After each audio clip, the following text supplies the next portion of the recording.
Y full metal alchemist brotherhood is best anime ever. मतलब death note, attack on titan, Naruto, best anime ever shows तो ये सब है ना, ये फुल मेटल अल्केमिस्ट ब्रदरहुड बीच में कहाँ से आ गया। तो माई एनिमे लिस्ट पे आजकल full metal alchemist brotherhood and attack on Titan दोनों ही अलग ही तरीके की रेस में पड़ चुके हैं। Hashtag toxic fan base. अब यहाँ पर हम ये बात बिल्कुल नहीं करेंगे कि दोनों में से बेस्ट शो कौन सा है, बात होगी सिर्फ FMAB के बारे में। तुम इसे एक तरह का रिव्यू वीडियो भी समझ सकते हो जो इस क्वेश्चन के आसपास घूमता है कि क्या full metal alchemist brotherhood best anime of all time है या नहीं। So let's begin.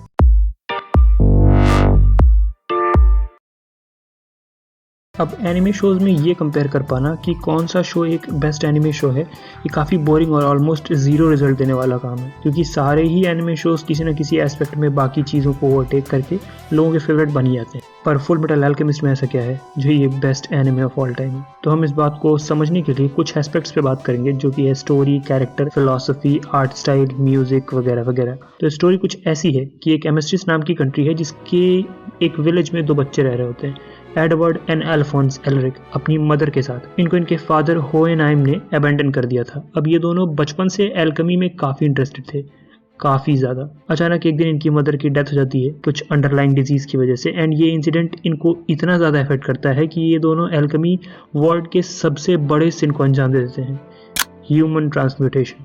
It was almost impossible to do such thing, but Elric brother की डेस्परेशन उनको इस हद तक मजबूर कर देती है जिसका उन्हें बहुत बड़ा प्राइस भी पे करना पड़ता है। एडवर्ड को अपना hand and leg and Alphonse को पूरी बॉडी। एट लास्ट अल्फोंस की सोल एक आर्मर में रिस्टोर हो जाती है एंड एडवर्ड को प्रोस्थेटिक बॉडी पार्ट्स मिल जाते हैं जिसको ऑटोमेल भी कहा जाता है। दोनों की मदर के डेथ के बाद उसकी फ्रेंड एरविनरी रॉकवेल एंड उनकी ग्रैंड मदर ही उनका ख्याल रखती हैं। कुछ टाइम पास होता है and Edward Elric become state alchemist, और ये टाइटल उसे इतनी कम एज में इसलिए मिल जाता है due to their good skills in alchemy. And जैसा कि सब एल्केमिस्ट को ट्रांसम्यूटेशन सर्कल की जरूरत पड़ती है, बट एडवर्ड एल्केमी का यूज बिना ट्रांसम्यूटेशन सर्कल के कर सकता है। अब इस स्टेट एल्केमिस्ट की पावर एंड एक्सेस से इसका एक ही ऑब्जेक्टिव था, अपने सिन को अंडू करना और अपनी नॉर्मल बॉडी को अचीव करना, और ये पॉसिबल था only with the help of philosopher stone. तो अब क्या, इनकी फिलोसोफर स्टोन को पाने की जर्नी शुरू हो जाती है। अब ये पूरी स्टोरी का ऑब्जेक्टिव बस यही है, एंड ये काफ़ी पर्सनल भी है। मतलब कितना ही बोरिंग प्लॉट लगेगा, 2 लोग मिल के एक पत्थर को ढूंढते हैं and story complete, right? What could go wrong?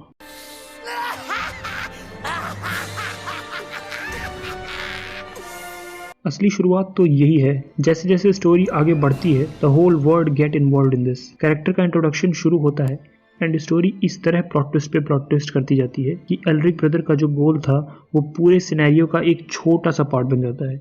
And यहाँ से शो एक कैरेक्टर से आगे बढ़कर स्टोरी अपना सारा चार्म देना शुरू कर देती है, एंड स्टोरी में प्रेजेंटेड फिलॉसफी कैरेक्टर को एज अ पॉन यूज करने लगती है। अब स्टोरी में प्रेजेंटेड फिलॉसफी का इतना ज़्यादा वेट है, आखिर क्या है इसकी फिलॉसफी? वैसे फिलॉसफी का बहुत ज़्यादा पार्ट किसी पर्सन के एटीट्यूड टुवर्ड द रियलिटी, उसके थॉट प्रोसेस पर होता है, and it can very accordingly. And इस स्टोरी में भी एक फिलॉसफी को एक्सप्लोर नहीं किया गया है। पूरा शो रेंज करता है पर्सनल नीड, डायलेमा, फेथ से लेकर के कंट्री, वॉर्स, आर्मी, पॉलिटिक्स तक, एंड इवन ये गॉड को भी नहीं छोड़ते। पर जो पूरी स्टोरी को सम अप करके एक बॉक्स में एक आइडिया बनाए तो वो कुछ ऐसा होगा कि entanglement between the science and faith. हाँ, वही क्लीशे राइवल्स। इस पॉइंट को पहली बार ढंग से प्रेजेंट किया है उस चर्च के इंसिडेंट में, that denial of divine bye Edward कि गॉड इज नथिंग, सब कुछ साइंस से होता है। 錬金術師ってのは科学者だからな。創造主とか神様とかは信じちゃいないのさ。この世の創造原理を解き明かし、真理を追い求める。किस तरह लोग फेथ का मिसयूज करते हैं एंड साइंस से सच सामने आ जाता है। पॉइंट प्रूव हो गया। हाँ, कुछ नॉर्मल बकवास शो ऐसा कर सकते हैं, एक पॉइंट मुंह पर फेंक करके, पर नुआंस ही इस जगत की सच्चाई है, और इस बात का प्रूफ देता है ये incident. Fault in making a chimera.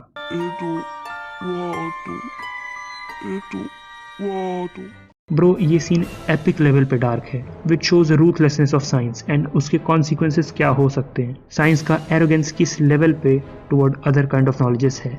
और सिर्फ यही नहीं, बहुत सारे एस्पेक्ट्स एंड डोमेन्स हैं जिस पे घंटों घंटों इंटेलेक्चुअल डिस्कशंस हो सकते हैं। और बाकी बहुत सारे पॉइंट्स को बहुत सारे लोगों ने डिस्कस कर भी रखा है।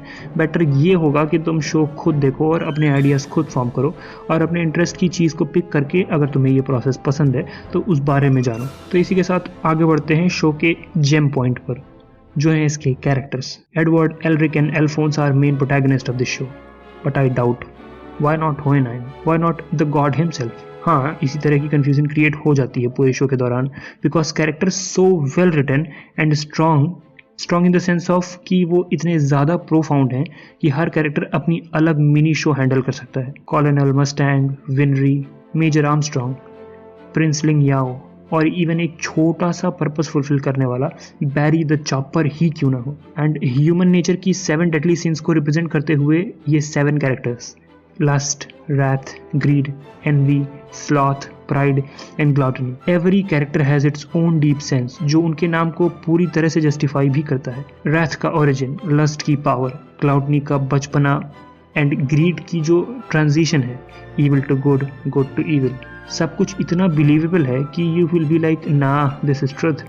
एंड बहुत सारे कैरेक्टर की तो मैं बात भी नहीं कर सकता वरना वीडियो पूरे शो से भी ज़्यादा लंबा हो जाएगा।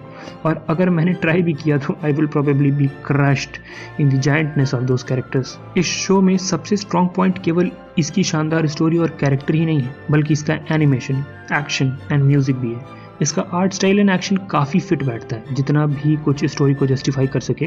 कहीं कहीं कभी कभी कुछ चाइल्ड्स एनिमेशन एंड जो क्रैकिंग भी है जो थोड़ी अनोइंग हो जाती है, बट ज़्यादातर कॉमिक सीन बहुत फिट बैठते हैं। एंड अगर मैं बात करूँ म्यूज़िक का तो माय गॉड, ये वो अकेली चीज़ें हैं जिसने मुझे शो देखने के लिए हुक कर लिया था पहले 5 मिनट में। वो है ये ओपनिंग।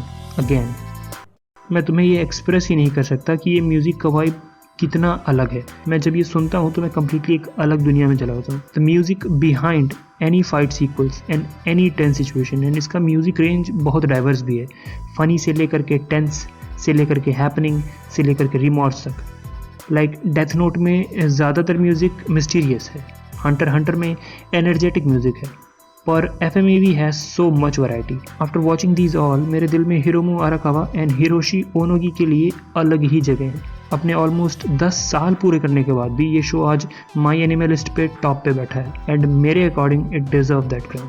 तो आज के लिए इतना ही। आई होप अगर तुमने अभी तक फुल मेटल अल्केमिस्ट देखा नहीं है तो तुम उसे देखो एंड तुम्हारा एक्सपीरियंस भी कमाल का हो, मैं तो यही चाहूँगा। अगर वीडियो में कुछ अच्छा लगा हो तो वीडियो लाइक कर दो and for more anime recommendations and review के लिए चैनल को सब्सक्राइब भी कर लो और बाकी कुछ और वीडियो है उन्हें भी चेकआउट करो। सायोनारा।